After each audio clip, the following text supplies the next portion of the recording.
कानी बहू। किशोरी लाल जी के बेटे राघव की शादी की बात जगह जगह चल रही थी, लेकिन किशोरी लाल जी को कोई लड़की पसंद ही नहीं आती थी। और उसकी एक ही वजह थी, किशोरी लाल जी का लालची होना। उनको लड़की वालों से मोटा दहेज चाहिए था और इसी चक्कर में एक दिन वो एक बहुत पैसे वाले के घर अपने बेटे का रिश्ता लेकर पहुंचे। उस आदमी का नाम था ओम प्रकाश। देखिए किशोरी लाल जी, मेरी एक ही बेटी है और मेरी सारी संपत्ति जायदाद सब कुछ मेरी बेटी नैना का ही है। पापा, नाम से लगता है बहुत खूबसूरत होगी। कितना अच्छा नाम है ना, नैना। ओ वैसे बात तो सही है आपकी। अब इतना पैसा है, जमीन जायदाद है, इकलौती बेटी, आप भी क्या करेंगे? सब कुछ उसे ही देंगे ना। बिल्कुल ठीक पहचाना आपने। बस बेटी की शादी और सारी जायदाद उसके नाम। पापा, बिना देखे हाँ कर दीजिए ना। इतना अच्छा रिश्ता फिर कहाँ मिलेगा? माला माल हो जाएंगे हम। मैं अपनी बेटी को बुलाता हूँ। अरे नहीं नहीं नहीं नहीं, आपकी बेटी का नाम नैना है, सुनकर ही लगता है बहुत सुंदर होगी। रहने दीजिए अंकल, मैं तो आपकी बेटी के नाम से इतना खुश हो गया हूँ कि उसे बिना देखे शादी करने को तैयार हूँ। अब तो मैं उसका चेहरा सीधे शादी के बाद ही देखूंगा। और इस तरह राघव नैना का चेहरा नहीं देखता और उससे शादी कर लेता है। शादी के बाद अपनी सुहाग रात पर जब राघव नैना का घूंघट उठाकर देखता है तो नैना की आंखें बंद थी। कितनी खूबसूरत हो तुम नैना, जरा अपनी आंखें खोलकर मेरी तरफ देखो तो सही। नहीं, मुझे शर्म आती है। अरे मैंने तुम्हें शादी से पहले भी नहीं देखा, और अब अगर तुम आंखें खोलकर मुझे देखोगी भी नहीं तो मुझे अच्छा कैसे लगेगा? इससे पहले कि नैना अपनी आंखें खोलकर राघव की तरफ देखती, अचानक से लाइट चली गई और राघव नैना को पूरी तरह से देख भी नहीं पाया। अगली सुबह नैना राघव के लिए नाश्ता बनाकर लेकर आई। अरे ये क्या, आधा पराठा सेका हुआ है और आधा बिल्कुल कच्चा। ये तुमने क्या किया नैना? बहू, तुमने क्या आधा पराठा तवे से नीचे लटका कर रखा था, जो आधा सिका है और आधा कच्चा? मुझे जितना दिखेगा उतना ही तो सीखूंगी ना पापा जी। जहाँ जहाँ मुझे नजर आ रहा था वहाँ मैंने सीख लिया, और जहाँ जहाँ नहीं दिखा वहाँ कच्चा रह गया होगा। इसका क्या मतलब है? ये कैसा मजाक कर रही है तुम? अरे बहू, तुमने इतना लंबा घूंघट क्यों लगाया हुआ है? देखो, हमारे घर में बहुओं को बेटी की तरह रखा जाता है, और फिर तुम तो इतना सारा माल लेकर आई हो। देखो, ये घूंघट डाल कर रखने की कोई जरूरत नहीं है।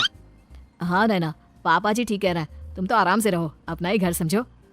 नैना अचानक से अपना घूंघट उठा लेती है। अरे ये क्या पापा, नैना की तो एक आंख फूटी हुई है। नाम से नैना, लेकिन ये तो कानी बहू निकली। मेरे साथ धोखा हुआ है, धोखा। बिना दिखाए अपनी कानी लड़की मेरे संग ब्याह दी। मुझे कानी बीवी नहीं चाहिए।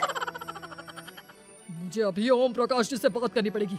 आखिर उन्होंने मेरे साथ ऐसा किया क्यों? अरे आप लोगों ने ही तो पापा से कहा था कि आप लोग शादी से पहले मुझे देखना नहीं चाहते। अब मेरे पापा पर क्यों इल्जाम लगा रहे हैं? अरे लेकिन उन्हें बताना तो चाहिए था ना कि तुम कानी हो, एक आंख से तुम्हें दिखाई नहीं देता। किशोरी लाल और राघव नाराज होकर ओम प्रकाश को अपने घर बुलाते हैं। पापा जी, ये आपने क्या किया? शादी से पहले बताया क्यों नहीं कि नैना की आंखों में परेशानी है? अरे आप ही ने तो लड़की देखने से मना कर दिया था। अरे लेकिन आप बता तो सकते थे। आपको तो हमारी बेटी की प्रॉपर्टी चाहिए थी, वो भी पूरी की पूरी। अब क्या हुआ अगर उसे आधा दिखाई देता है? प्रॉपर्टी तो आपको पूरी मिल गई ना। अरे ये क्या बात हुई? मेरी शादी प्रॉपर्टी से नहीं, आपकी बेटी से हुई है। अब ये तो पहले सोचना चाहिए था, तब तो मेरी प्रॉपर्टी देखकर तुम्हारी जुबान लप लपा रही थी। लेकिन मैं कानी लड़की को अपनी बीवी बनाकर नहीं रख सकता।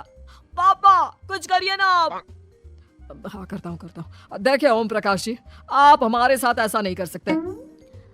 और तुम देखो, अगर तुमने मेरी बेटी से शादी तोड़ी ना, तो जो भी प्रॉपर्टी मैंने तुम्हें दी है वो तो पूरी की पूरी वापस ले ही लूंगा, और आधी प्रॉपर्टी तुम्हारी भी लूंगा। अरे मेरी आधी प्रॉपर्टी भला क्यों लेंगे आप? इसलिए क्योंकि मेरी बेटी को आधा नजर आता है और उसकी नजर अभी तक तुम्हारी आधी जायदाद पर ही पड़ी है। अब तुम उसे घर से निकालोगे तो कुछ तो लेकर जाएगी ना। और अगर हम आपकी बेटी को अपने घर की बहू बनाकर रखे तो? तो तुम्हारी पूरी प्रॉपर्टी तुम्हारी ही रहेगी, और जो मैंने तुम्हें दिया है ना, उसमें से बस मैं आधा लेकर जाऊंगा। अरे लेकिन अब आप अपनी दी हुई प्रॉपर्टी में से आधी वापस क्यों लेकर जाएंगे, अगर मैं आपकी बेटी को अपनी पत्नी बनाकर रखने को तैयार हूं तो? इसलिए ताकि भविष्य में अगर तुम मेरी बेटी को धोखा दो तो उसके पास कुछ तो रहे जो पति का हो, वैसे मेरे पास तो बहुत कुछ है, लेकिन अपने पति की कोई निशानी तो उसके पास होनी चाहिए ना। अब अगर तुमने मेरी बेटी को कानी कहा तो तुम्हें प्रॉपर्टी भी कानी ही मिलेगी, पूरी नहीं। जमाए राजा।